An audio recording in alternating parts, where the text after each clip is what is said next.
Hello and welcome to the tutorial on how to use manual sample groups when you're doing a PyMINEr run.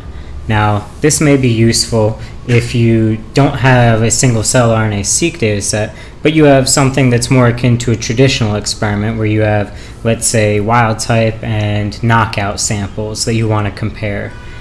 Another alternative is if you are doing single-cell RNA-seq but have a different clustering method that you would like to use through either some other software or anything that you want, but you still want to use all the other integrated functions with PyMINEr.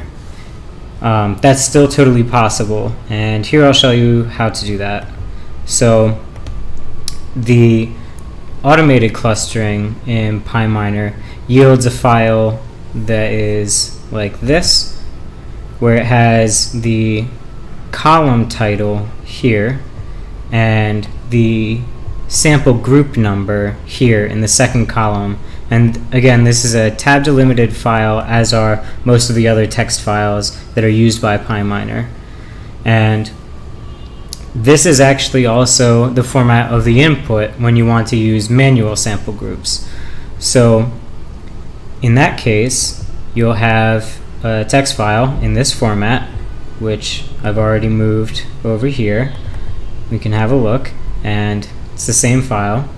And one important note to mention, however, is that these sample groups have to start with the index of 0. So your sample groups have to be indicated by an integer, as you see in the right column here, and the integers have to start at 0.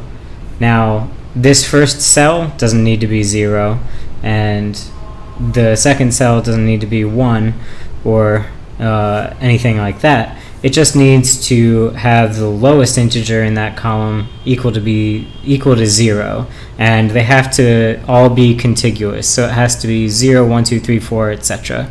You can't skip a number or anything like that. So as long as your input sample group file is in this format with those little stipulations, everything should run fine.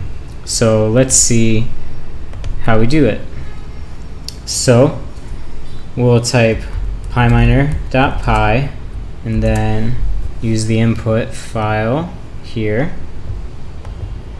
And this is the same input that we've been using all along in these tutorials that is available in the attached links. And again, the species is mouse, so M. musculus. And then manual sample groups is the argument for when you need to do this. So let's drag and drop this over here, and we should be good to go.